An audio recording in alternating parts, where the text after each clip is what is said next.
This week, Jake and I are taking our Cherokees out into the Uncompahgre National Forest. Our goal, to see how far we can make it in the snow on the Rimrocker Trail until we have to set up camp. This trip was the perfect mix of beautiful scenery, challenging trails, and even a little carnage. It also goes to show that not everything always goes as planned, but you can still have a great time.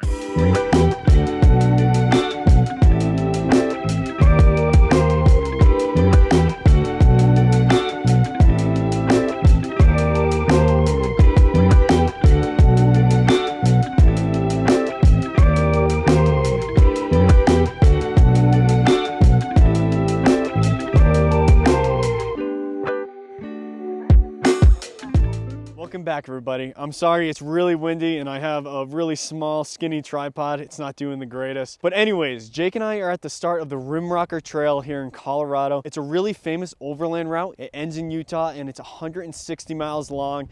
We're obviously not going to be doing, we're not going to be doing the whole route today. We're going to be seeing how far we can make it in all this snow. Right now we're at about 7,800 feet in elevation and we're going to be trying to travel up to 9,000 feet. So this snow is gonna be getting a lot worse. So let's hit the trail. This trip, I pulled my red Cherokee out of hibernation so the green Cherokee could finally take a rest.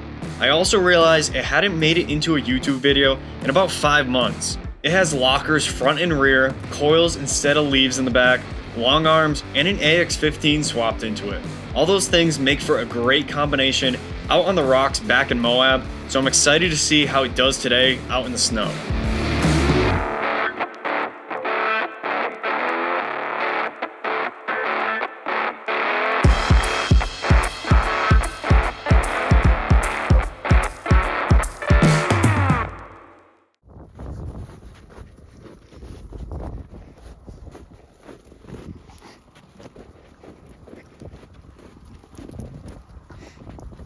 So we finally got the first Jeep stuck of the day. It's Jacob's Jeep. They are struggling up this little incline we're doing right now.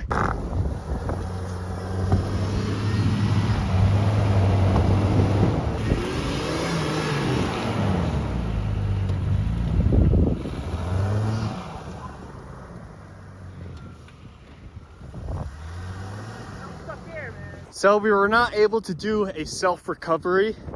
We're trying to use the traction boards. Come on, Natty. And I was trying to push while Jake kind of tried to drive. We got him a little more unstuck. Made it a few more feet. Got stuck in a different location.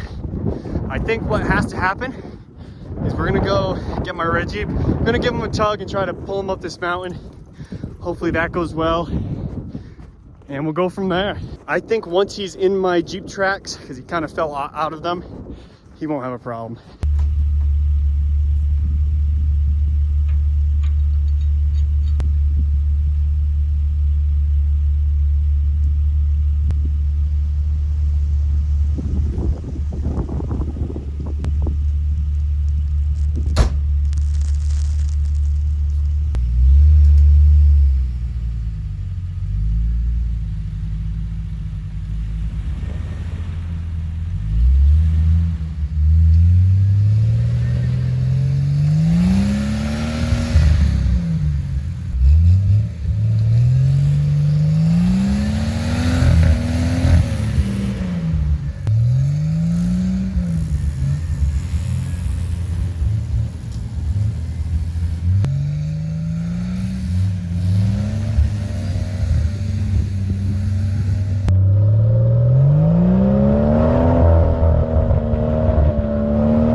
So we got both Cherokees up here. It was definitely pretty challenging down there. We were definitely in a big snowdrift, but we're to this flat area right now where you can actually see the dirt.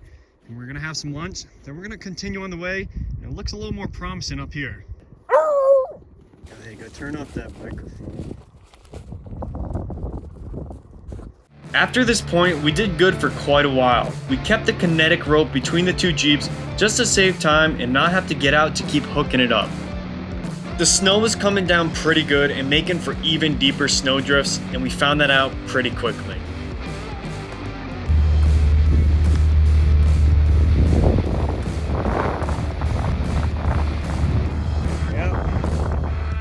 good one. Big snowdrift right here. Did not see that coming. The Jeep just came right to a stop. The axle's buried right here.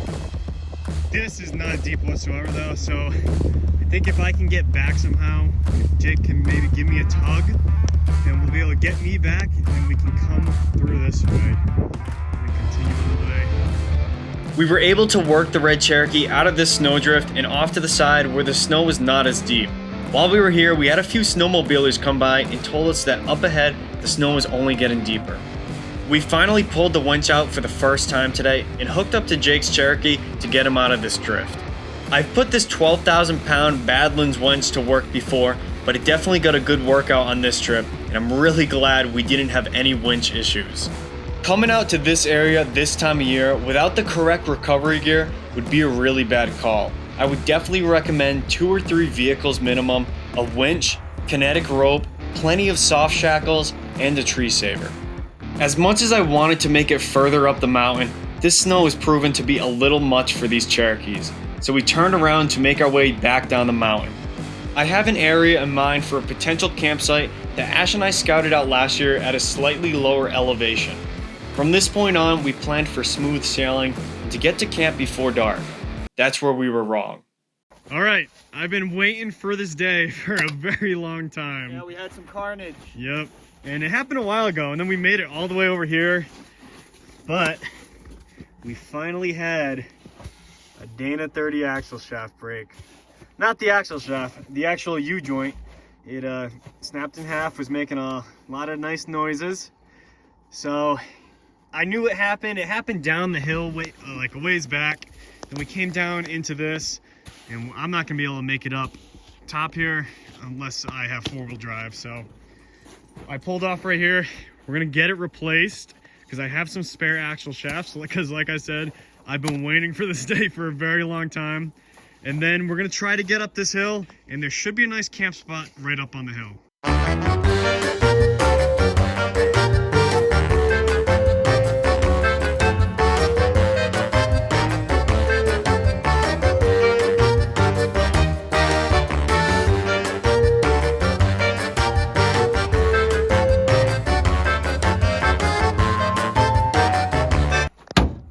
All right, so we got the Jeep torn apart. It took us about 10 minutes or so. And this is what we've got. We got the wheel bearing right here with the stub shaft in it. Wheel bearing is undamaged, so actually I'll pull that out of there. You can see the stub shaft. This is for the passenger side. The ear is completely broken on that side. We didn't lose it though. This side is missing, so we lost that somewhere on the trail. So this is no longer useful to us. And the U-joint, surprisingly, I thought the U-joint was the issue, but I think the ears just broke off of that because this is basically undamaged. So this is what I thought the issue was. I thought this snapped in half. And then we get the long shaft. This is no longer any good, but Natty sees some animals probably. This is no longer good, but you can see it didn't break in half, so I'm actually surprised about that. But good thing I carry spare parts, because this would be terrible if we didn't have spare parts. So here's a new axle shaft that I built for a spare a while back. It's got the full clip mod to it where you put full clips on it so the half clips can't fall out. So this is the better way to go anyway. I just expected to be doing this at home rather than out on the trail while it's snowing. So we're gonna get this put in and we're gonna try to make it up this hill. You can actually see, this is not one of the worst ones, but the 3 12-point bolts on the back completely shaved off each of them on one side. So that's pretty amazing, but we're gonna be using these for now anyway. I'll replace them when we get home.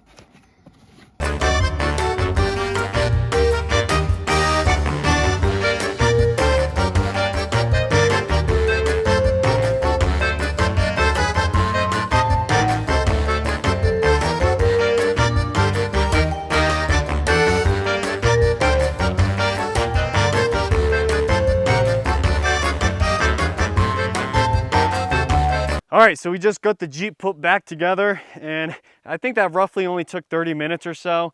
So now we're gonna pull out of here. We're gonna try to make it up this hill. I think I might have to winch up it if I can't make it up, and then we'll be pulling Jake up, and we're gonna be finding a camp up on the hill, hopefully. Hopefully we can find something flat. You know, this is kind of slope, so we can't camp here.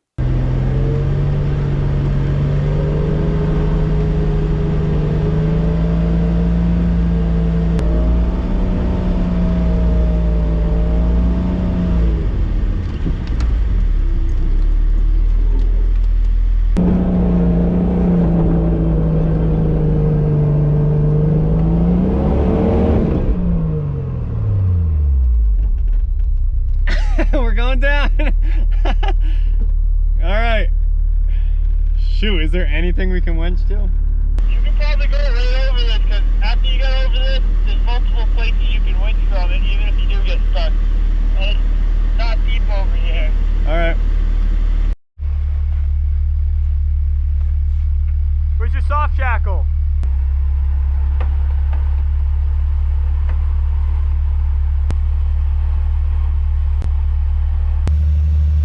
All right, almost up the hill. We're winching up it. This is a steep hill. It's not really that it's steep, it's just covered in a sheet of ice. Yeah, there's that. It's all ice underneath it. But yeah, we're winching to a tree. We got a tree saver on it, but I'm basically on my own right now. We're gonna unhook the winch, and I'm gonna come up here, probably turn around, and we're gonna get Jacob up.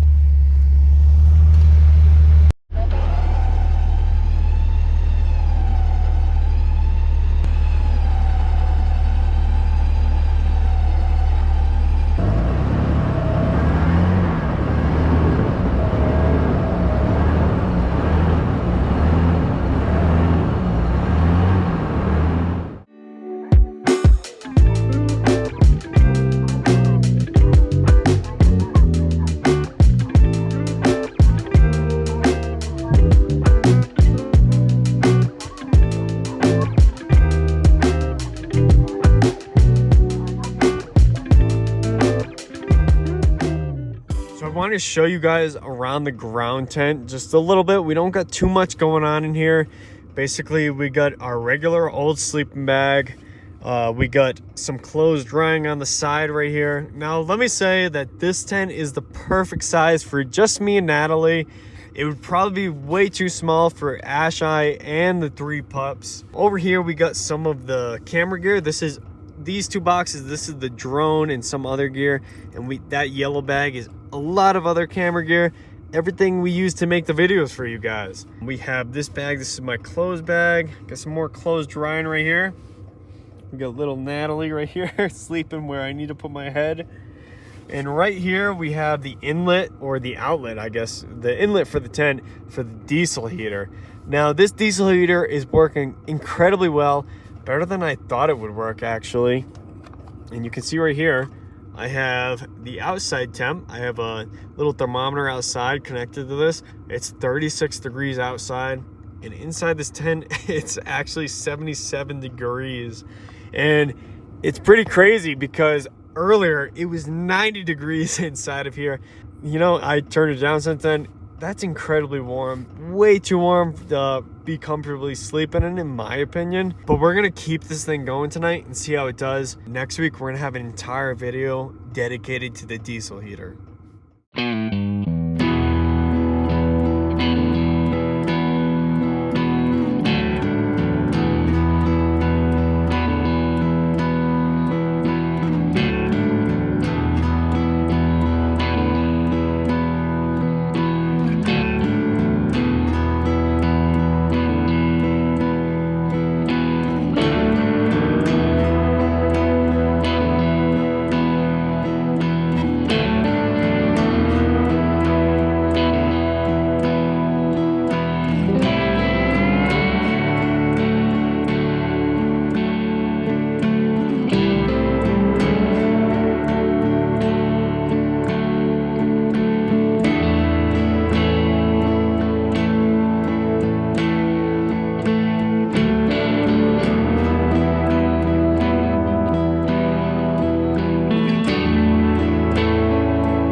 everybody. It's a pretty chilly morning. Last time I checked, it's about 24 degrees out. We got a little bit of snow on the ground this morning, and it was a pretty windy night to begin with. We have a really nice overlook right here into this tiny valley, and all the wind was coming in from right there. The diesel heater ran amazing all night. It kept Natalie and I really warm. I ran it at about 80% power last night, and it did really good throughout all the night. And then at about 7 o'clock, I woke up, and it was 24 degrees inside of the tent as well as outside. The diesel heater was not running. We have a little remote that came with it, and I checked it and it said under voltage. So basically it killed the battery in the Jeep. I went outside, we have a little jump pack, got that running. Then I was gonna try to restart the diesel heater. Then I had another error, and this error was for ignition error. So I went and checked for diesel in the tank, no diesel. I don't have any extra diesel with us, so we're gonna be packing up here shortly anyway, so it's not a problem. I'm really happy with the unit. It ran great all night, and we're not gonna be going too depth into the diesel heater this video like I already said, and that's because we're gonna be having a whole separate video next week dedicated to just the diesel heater. We're gonna be taking it out into some colder temperatures and seeing how it does. So the diesel heater is not the only new piece of equipment we have. We also got this nice JETBOIL. This thing is basically just a mini stove, and it's super compact. We'll probably get into this next week as well, but basically everything you need fits inside of it, and you can basically heat up some small things inside of it. This morning we made some coffee in it. Last night I made some chicken noodle soup inside of it, and it heats up really fast, really well. Really happy with it so far. So anyways, we're gonna get to packing up. We got a lot to pack up, and it doesn't help that it's 24 degrees outside. So we're gonna get to doing that. We'll see you guys in a little bit.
So we just hit pavement. We're airing up the Jeeps right now, and although we didn't make it as far as I had hoped on the Rimrocker this weekend, we did find some really great trails. We found a really nice campsite, and we had a lot of fun. So if you did enjoy the video, don't forget to like, subscribe, and leave a comment. We'll see you guys out on the trail, and we'll see you next time.